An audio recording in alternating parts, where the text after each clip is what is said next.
দর্শক, আমন্ত্রণ জানাচ্ছি সোশ্যাল পালস অনুষ্ঠান থেকে। এই অনুষ্ঠানে আমরা ফেসবুক, ইউটিউব, বিভিন্ন সোশ্যাল মিডিয়াতে যেসব বিষয় নিয়ে একটু আলোচনা হয়। তো আজকে আমরা একটি বিষয় নিয়ে কথা বলতে চাই। সে বিষয়টা আমি প্রথমে আপনারা দেখেছেন, আমি তারপর আবারও দেখাচ্ছি। ডক্টর অনুপম সেনের পদত্যাগ এবং অন্য কিছু প্রশ্ন। তার আগে একটু বলে নিই যে ডক্টর অনুপম সেন চট্টগ্রামের একটি বিশ্ববিদ্যালয়, প্রিমিয়ার বিশ্ববিদ্যালয়ের ভিসি ছিলেন দীর্ঘদিন ধরে। প্রায় বলা হয় 18 বছর ধরে উনি ভিসি ছিলেন 2006 থেকে, এবং সাম্প্রতিককালে উনি পদত্যাগ করেছেন এবং কেউ কেউ বলছে ওনাকে পদত্যাগ করতে বাধ্য করা হয়েছে। যে কারণে হোক উনি পদত্যাগ করেছেন। তো এ নিয়ে অনেক রকম কথা হচ্ছে। কেউ কেউ বলছেন যে উনি আসলে সেই একই কথা, উনি হিন্দু বলে তাকে জোর করে পদত্যাগ করানো হয়েছে, এরকম একটা কথা উঠেছে। আর ওনার বয়স এখন 84। তো ওনার নিজস্ব কিছু কথাও আছে। তো সেই বিষয়গুলো আজকে শুনবো আমরা আসলে। ওনার এই পদত্যাগ নিয়ে অনেকের মধ্যেই নানা রকম কথাবার্তা এসছে, অনেক রকম মর্মবেদনা এসছে, অনেকে অনেক কষ্ট পাচ্ছেন। এবং একই সাথে ওনার পদত্যাগ আগেই করা উচিত ছিল, এরকম একটা কথাও কিন্তু উঠে এসছে। অনেকেই যুক্তি দিয়ে বুঝিয়েছেন যারা ওনাকে চেনেন। তো দেখি, প্রথমে আমরা খবরটা দেখি আসলে। অবশেষে পদত্যাগ করলেন প্রিমিয়ার বিশ্ববিদ্যালয়ের ভিসি অনুপম সেন। এটা পত্রিকার খবর, এটা 6 ডিসেম্বরের পত্রিকার খবর। অনুপম সেনকে আপনারা দেখতে পাচ্ছেন। শিক্ষার্থীদের আন্দোলনের মুখে অবশেষে পদত্যাগ করেছেন চট্টগ্রামের বেসরকারি প্রিমিয়ার বিশ্ববিদ্যালয়ের উপাচার্য প্রফেসর অনুপম সেন, এবং একই সাথে উপাচার্য ট্রেজারারও পদত্যাগ করেছেন। এবং শুক্রবার 6 ডিসেম্বর রাতে পদত্যাগের বিষয়টি নিশ্চিত করেছেন বিশ্ববিদ্যালয়ের রেজিস্ট্রার মোহাম্মদ ইফতেখার মুনির। তিনি বলেন, উপাচার্য অনুপম সেন বার্ধক্যজনিত কারণ দেখিয়ে পদত্যাগ পত্র দিয়েছেন। এছাড়া ব্যক্তিগত কারণ দেখে উপাচার্য ট্রেজারার পদত্যাগ করেছেন। আচ্ছা, এটা গেল খবর। এরপর যদি আমরা পরের বিষয়টিতে যাই, এই খবরের পাশাপাশি যেটি হয়েছে, স্বাভাবিকভাবেই এ নিয়ে প্রথম আলো বিষয়টিকে তারা ক্যাম্পাসে নৈরাজ্য এবং নিরাপত্তাহীনতার কথা বলছেন, যে সে কারণেই হয়তো অনুপম সেনের পদত্যাগ করতে হয়েছে। কারণ এখানে আলটিমেটলি মানে ঘুরিয়ে পেঁচিয়ে যেটা বলা হয়েছে যে তারা আসলেই এই বিষয়টিকে সাথে সাম্প্রদায়িকতা এবং জামাতের নৈরাজ্য এবং ইত্যাদি অনেক বিষয় তারা তুলে ধরেছেন। আর যেটা আসলে আমরা এখন আর প্রথম আলোর এইসব ভূমিকাতে অবাক হই না, কারণ তারা এটা করে থাকেন। এই পদত্যাগ করতে না করতেই ভারতীয় যেই মানে সার্কাস মিডিয়া যেভাবে তারা সোচ্চার হয়ে গেলেন এটাতে। এবার পদত্যাগ কি কোন জায়গায় যাচ্ছে গোটা বিষয়টা? দেখো, বাংলাদেশের গতিপথ মোটেই ভালো নয়। তার কারণ তারা যেদিকে নিয়ে যাচ্ছে তাদের দেশকে, তা সংখ্যালঘুদের জন্য তো বটেই, সাধারণ মানুষের জন্যও কিন্তু ভালো নয়। যাই হোক, তারা তাদের একই বয়ান চালু রেখেছে। তো এবার দেখুন আর একটা পোস্ট, এখানে দেবাশিস রুদ্র উনি বলেছেন, বিশ্ব বরেণ্য অধ্যাপক অনুপম সেন স্যার আমাদের ক্ষমা করবেন। নিচে অনুপম স্যারের বক্তব্যটি পড়ার অনুরোধ। তো ওখানে ওনার একটা বক্তব্যটা এখানে আছে। সে বক্তব্যটা ওখানে দীর্ঘ কথাবার্তা আছে তার জীবনের শুরু থেকে, মোটামুটি জীবনী বলা যায়। তো এখানে কিছু কিছু বিষয় আমি একটু ধরি। যেমন উনি বলেছেন যে এখন দৃষ্টিশক্তির অক্ষমতার কারণে তেমন লেখালেখি করতে পারি না, এখন লিখতে অনুলেখকের সাহায্য প্রয়োজন হয়। এটা একটা বিষয় উনি নিজে স্বীকার করেছেন, ওনার কিছু অক্ষমতা। এবং উনি আরেকটা কথা বলেছেন যে 2রা কি 3রা ডিসেম্বর উনি একটা পত্রিকায় দেখেছেন যে ডক্টর ইউনূসের পক্ষে বিদেশি অনেক নোবেল লরিয়েট যখন তার পক্ষে দাঁড়িয়েছিলেন একসময় তার মামলা স্থগিত করার জন্য, তখন বাংলাদেশে 171 জন বাংলাদেশি বুদ্ধিজীবী আপত্তি জানিয়েছিলেন সেটাতে, এবং সেখানে তার নাম আছে, ডক্টর অনুপম সেনের নাম আছে। এবং উনি বলেছেন যে ওনার নাম কিভাবে গেল সেটা উনি জানেন না। তো ঘটনাটা কিন্তু ঘটেছে, সেই ঘটনা কিন্তু অনেক আগের ঘটনা। হ্যাঁ, তো সেটা এতদিন পরেও উনি এটা লক্ষ্য করলেন যে উনি জানেন না এটা কতটা বিশ্বাসযোগ্য। যা হোক সে বিষয়ে আমি যাব না। উনি মার্ক্সবাদী আদর্শ ধারণ করেন। কিন্তু উনি আওয়ামী লীগের উপদেষ্টা পরিষদের একজন সদস্য ছিলেন।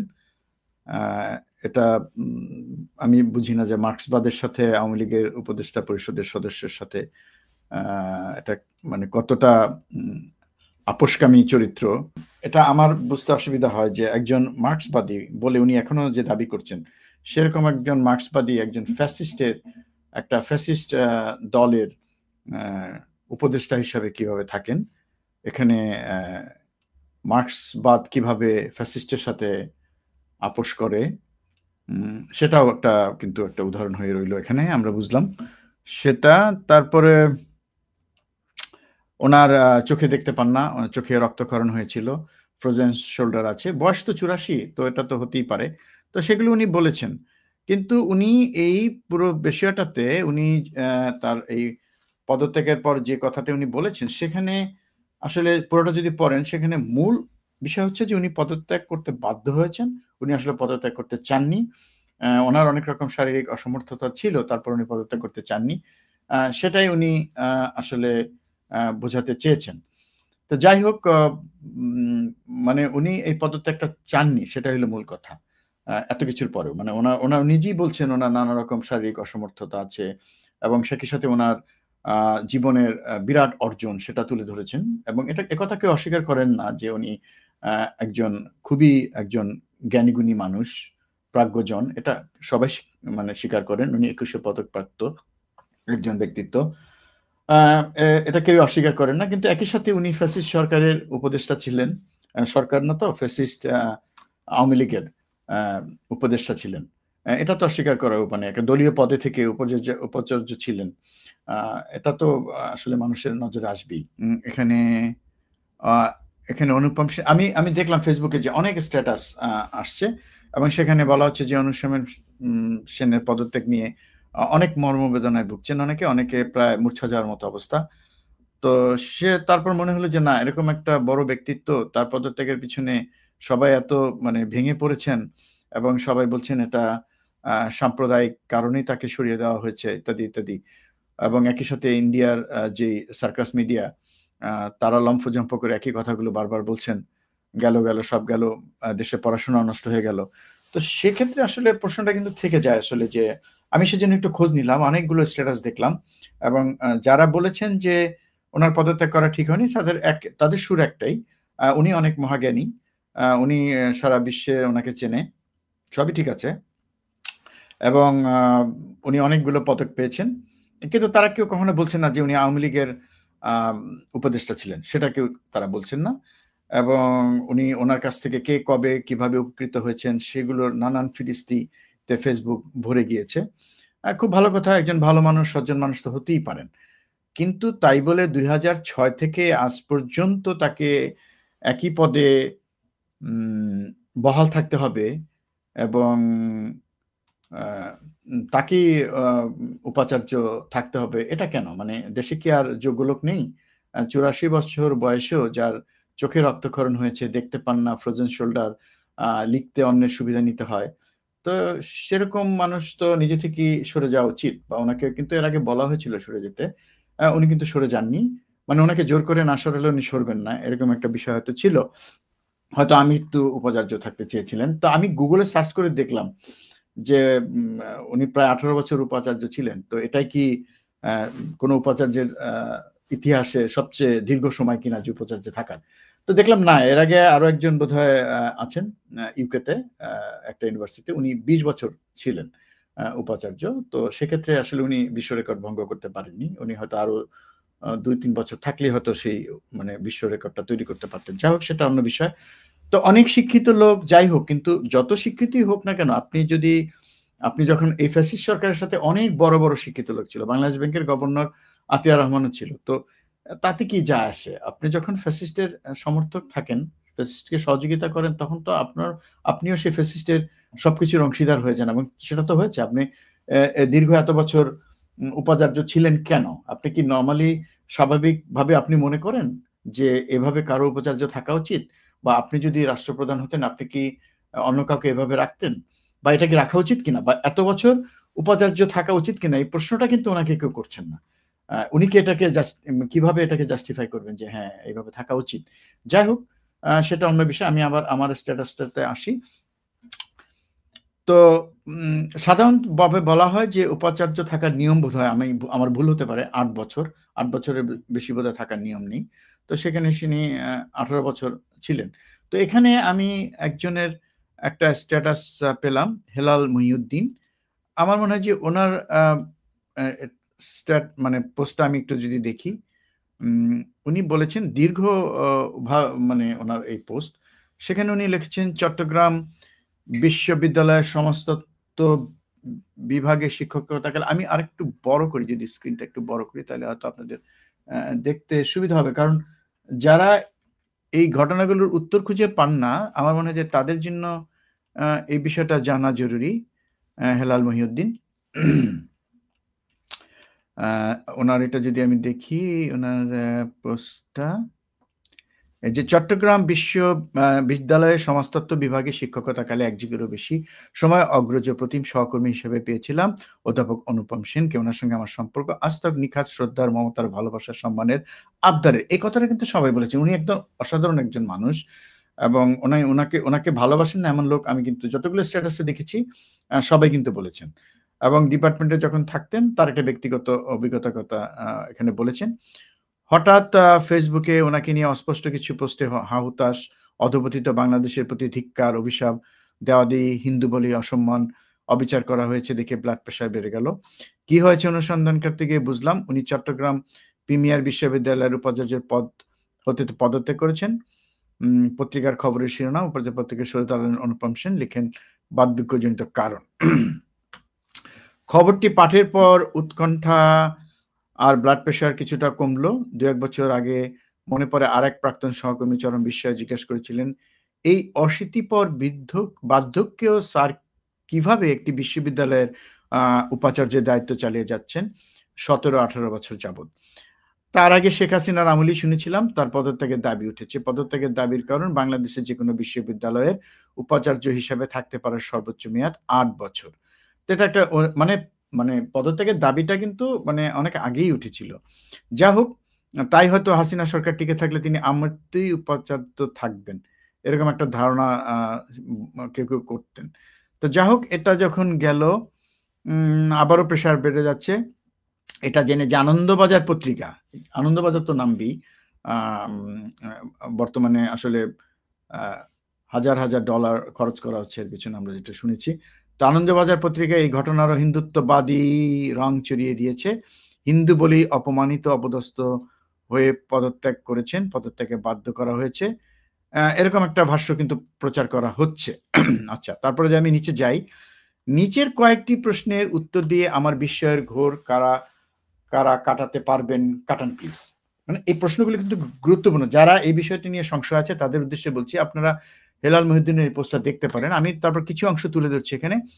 ৮ বছর মেয়াদ শেষ হওয়ার পর তিনি কেন দায়িত্ব ছাড়লেন না? অন্য বিশ্ববিদ্যালয়েও যেতে পারতেন আরো ৮ বছরের জন্য, আর এক বিশ্ববিদ্যালয়ে আরো ৮ বছরের জন্য। অনন্য ব্যক্তিত্ব বলেছেন, তাহলে তার কাছে কি এরকম শুদ্ধতা চর্চা প্রত্যাশা করব না? মহৎ উদাহরণটি কেন তিনি তৈরি করলেন না? এটা একটা বড় প্রশ্ন আসলে। হাসিনার আমলেই তার পদত্যাগের দাবি উঠেছে শুনেছি। হাসিনার বিদায়ের পর দাবি অবধারিতভাবে আসবেই, যেহেতু তিনি দলীয় উপদেষ্টা। এটা কি তার মতো বিজ্ঞ প্রাজ্ঞজন আসলেই বুঝতে পারেননি দেশে ওনার একার বিরুদ্ধেই কিংবা হিন্দু বলেই কি সরে যাবার দাবি উঠেছে? তা তো নয়, পতিত স্বৈরাচারের সহযোগী সকলের বিরুদ্ধেই উঠেছে। ৯৫ ভাগই দাবি জোরালো। ৯৫ ভাগই দাবি জোরালো হয়ে ওঠার বহু আগেই নিজ দায়িত্ব থেকে সরে গেছেন। তিনিও সসম্মানে সরে যেতে পারতেন না? প্রশ্নটা করেছেন। অতি উচ্চশিক্ষিত পিএইচডি ডিগ্রিধারী বিশ্ববিদ্যালয়ের শিক্ষক, মুক্ত চিন্তক দাবিদারও কেন নিজেদের হিন্দু পরিচিত জগদ্দলটি মগজ থেকে নামিয়ে হিন্দু কার্ড খেলা বন্ধ করে খানিকটা যুক্তির পথে হাঁটতে পারছেন না? এ আমার এক বিপন্ন বিষয়।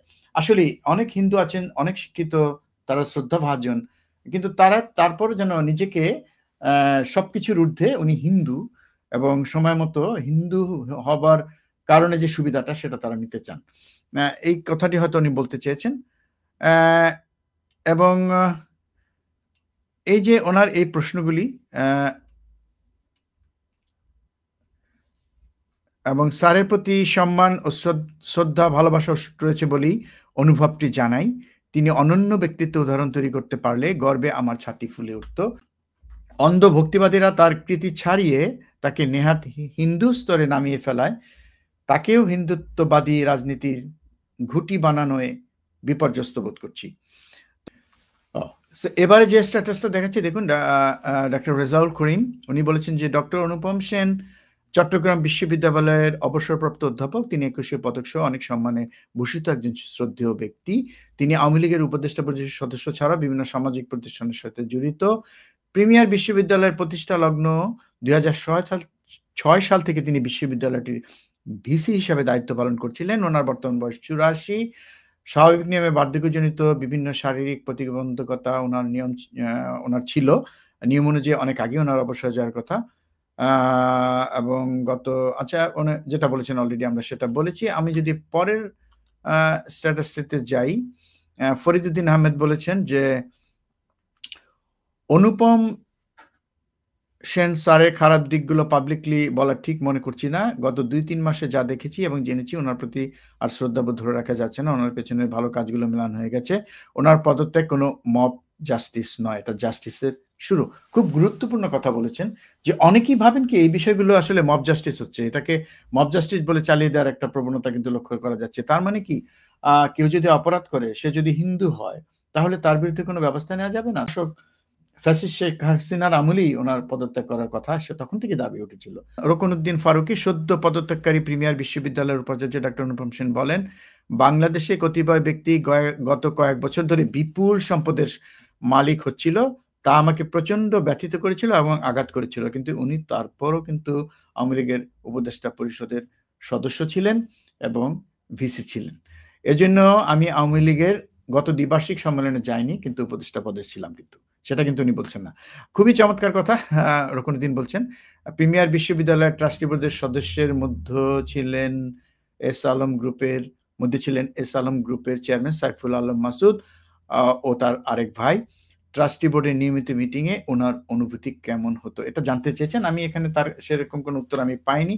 তো যেটা উনি বলেছিলেন যে কথাটা বলেছিলেন যে এই বিষয়টা দেখুন, 1 সেপ্টেম্বর 2023, হ্যাঁ, এটা 1 সেপ্টেম্বর 2023-এ ডক্টর ইউনূসের বিদেশিদের বিবৃতি অগ্রহণযোগ্য 171 জন বিশিষ্টজন বিবৃতি দিয়েছিলেন।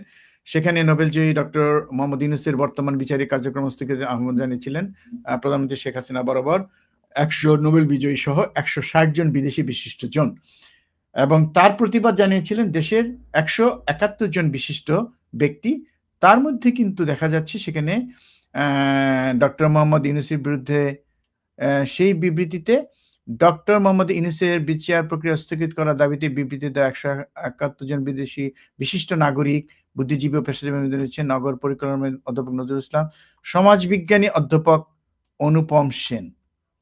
হ্যাঁ, তার নাম কিন্তু সেখানে আছে। তো আপনার চিন্তা করুন, তার নাম সেখানে আছে এবং উনি বলেছেন এই বিষয়টা যখন তার এবার দৃষ্টিতে আসে এবং উনি বলেছেন যে উনি এই বিষয়টা জানতেনই না। আপনি দেখুন বিষয়টা, ঘটনাটা এই বিবৃতিটা পত্রিকাতে ছাপা হয়েছে 1 ডিসেম্বর 2023। 1 বছর পর, 1 বছরের বেশি সময় হয়ে গেছে, উনি এত বড় একটা বিবৃতি রাষ্ট্রীয় পর্যায়ের, এবং সেটা উনি জানতেন না বলছেন। তো এটা কতটা গ্রহণযোগ্য? এই 84 বছর বয়সে সে এ ধরনের কথা বললে মানুষ কি ভাববে? এবং সেটা আসলেই অনেক প্রশ্নর কিন্তু উদ্রেক করে। তো আমাদের দেশে যেটা হচ্ছে এখন, আসলেই যেটা বলতে চাচ্ছিলাম যে এই ডক্টর অনুপম সেন অনেক জ্ঞানী একজন ব্যক্তি, 21 পদকপ্রাপ্ত, এবং তার বিরুদ্ধে তার শিক্ষাগত যোগ্যতা, তার পড়াশোনা এবং মানুষ হিসাবে উনি অনেক ভালো এবং অনেকের অনেক উপকার করেছেন। অনেক স্টুডেন্টদের বলা হচ্ছে যে এক স্টুডেন্ট বলল যে তার টিউশন ফি উনি মাফ করে দিয়েছিলেন, তার পারিবারিক সমস্যা ছিল সে কারণে। সেগুলো আমরা দেখছি। অনেক আবেগ ঘন আমরা পোস্ট আমরা দেখছি ফেসবুকে তাকে নিয়ে, এবং একটা হাহাকার চলছে ফেসবুকে। এরকম একটা 84 বছর বয়সের একজন মানুষ, যিনি চোখে ঠিকমতো দেখতে পান না, ফ্রোজেন শোল্ডার লিখতে পারেন না, লিখতে গেলে সহযোগিতা নিতে হয়, এবং পতিত ফ্যাসিস্ট আওয়ামী লীগের একজন উপদেষ্টা ছিলেন, এবং দীর্ঘ 18 বছর ধরে উনি উপাচার্য ছিলেন। আর কয়েক বছরের জন্য বিশ্ব রেকর্ডটা উনি করতে পারলেন না, যেটা 21 বছর হলেই হয়তো হতো, 21 বছর একটা উপাচার্য থাকা। সে কারণে তাদের মধ্যে যেই কষ্ট বেদনা দেখছি, আসলে খুব অবাক হতে হয়। এবং একই সাথে সাথে মুহূর্তের মধ্যে ভারতীয় মিডিয়া এটা নিয়ে সোচ্চার হয়ে গেল, এবং একই সাথে সেই সাম্প্রদায়িক কার্ড, হিন্দু কার্ড খেলতে শুরু করলো। তার মানে আমাদের বুঝতে অসুবিধা হয় না। দর্শক, আপনারা সবাই এই ধরনের কোনো স্ট্যাটাস দেখলে প্রথমেই ভেঙে পড়বেন না, খুলে দেখবেন, একটু ঘোরাফেরা করবেন, সেই স্ট্যাটাসগুলো দেখবেন, ভালো করে দেখবেন। তখন আপনারা বুঝতে পারবেন যে প্রকৃত সত্যটা কি। অযথাই নিজেকে মানে দোষী মনে করবেন না যে আয় হায় আমাদের দেশে সব কি হচ্ছে। একজন বলেছেন না, যেটা মব জাস্টিস না, এটা জাস্টিসের শুরু। আসলেই তাই। দর্শক, আজকে এখানেই শেষ করব। আগামীতে আবার যদি কোনো বিষয় থাকে আমরা চেষ্টা করব সোশ্যাল পালস এই অনুষ্ঠানে যে সোশ্যাল যে ইস্যুগুলা আসলে আলোড়ন তোলে সেগুলো নিয়ে আলোচনা করতে, এবং আমরা ফেসবুক পালস, ইউটিউবের পালস, সব ধরনের পালস, এক্সের পালস আমরা ধরার চেষ্টা করব। এবং আপনারা যদি কেউ আমাদের অনুষ্ঠানে আলোচক হিসেবে থাকতে চান, আপনারা আমাদেরকে জানাতে পারেন, আমাকে ইনবক্স করতে পারেন। আমরা চেষ্টা করব আপনার সেই পোস্ট নিয়ে আলোচনা করতে। তাহলে হয়তো অনুষ্ঠানটা আরো বেশি প্রাণবন্ত হবে। একা একা কথা বলার চেয়ে একজন থাকলে তার সাথে আলোচনা করতে সুবিধা হয়। আমাদের এই প্রয়াস যদি আপনাদের ভালো লেগে থাকে, তাহলে আমাদের চ্যানেলকে আপনারা সাবস্ক্রাইব করতে পারেন, আপনারা বেল বাটনে চাপ দিতে পারেন নোটিফিকেশন পাওয়ার জন্য। আপনাদের আমরা সবসময় সাথে চাই। সবাই ভালো থাকবেন, সুস্থ থাকবেন।